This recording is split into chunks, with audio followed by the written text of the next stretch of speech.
வாரணாசியிலிருந்து Qatar நாட்டிற்கு முதன்முறையாக விவசாயிகள் அரிசி ஏற்றுமதி. புதிய வேளாண் சட்டங்களுக்கு நன்றி தெரிவிப்பதாக கூறினர். வேளாண்மை உற்பத்தி வர்த்தகம் மற்றும் வர்த்தக மேம்பாட்டு சட்டம் 2020 விவசாயிகள் தங்கள் பொருட்களை உள்நாட்டு தேவை போக வெளிநாடுகளுக்கும் ஏற்றுமதி செய்யும் வகையில் ஊக்குவிப்பு மற்றும் வசதிகளை செய்து தருகிறது.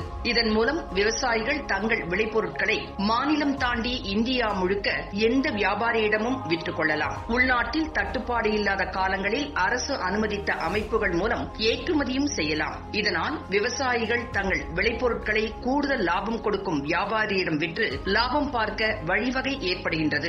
இந்நிலையில் உத்தரப்பிரதேச மாநிலத்தில் இந்த ஆண்டு அரிசி விளைச்சல் பெருமளவு உள்ளது. இதை கருத்தில் கொண்டும் அரிசி ஏற்றுமதிக்கு வாரணாசியில் அதிக வாய்ப்புகள் இருப்பதால் வேளாண் மற்றும் பதப்படுத்தப்பட்ட உணவு ஏற்றுமதி வளர்ச்சி ஆணையம் முன்னணி ஏற்றுமதியாளர்களுடன் இணைந்து அரிசியை ஏற்றுமதி செய்வதற்கான சரக்கு தளத்தை ஏற்பாடு செய்திருந்தது. குறிப்பாக வாரணாசியில் அதிக அளவில் கருப்பரிசி என்கின்ற ஒரு வகை அரிசிக்கு கத்தார் போன்ற நாடுகளில் நல்ல கிராக்கி உள்ளது. ஆனால் சரியான சட்ட பாதுகாப்பு இல்லாததால் உடனுக்குடன் உள்ளூர் அமைப்புகளால் இதுவரை வெளியே ஏற்றுமதி செய்ய முடியவில்லை. பல நபர்களிடம் கைமாறியே இந்த ரக அரிசி வெளிநாடுகளுக்கு சென்றது. இதனால் உள்ளூர் விவசாயிகள் குறைந்த விலைக்கே விற்று வந்தனர். இந்நிலையில் விவசாயிகள் ஒன்று சேர்ந்து தாங்கள் விளைவித்த அரிசியை அரசின் உணவு ஏற்றுமதி வளர்ச்சி ஆணையத்தின் உதவி மூலம் ஏற்றுமதிக்கு அனுப்பி வைத்தனர். 2020 டிசம்பர் 16 அன்று வாரணாசியிலிருந்து முதன்முறையாக 520 மெட்ரிக் டன் அரிசியை கத்தாருக்கு ஏற்றிச் சென்ற வாகனத்தை அபேட்டா அமைப்பின் தலைவர் டாக்டர் எம் அங்கமுத்து,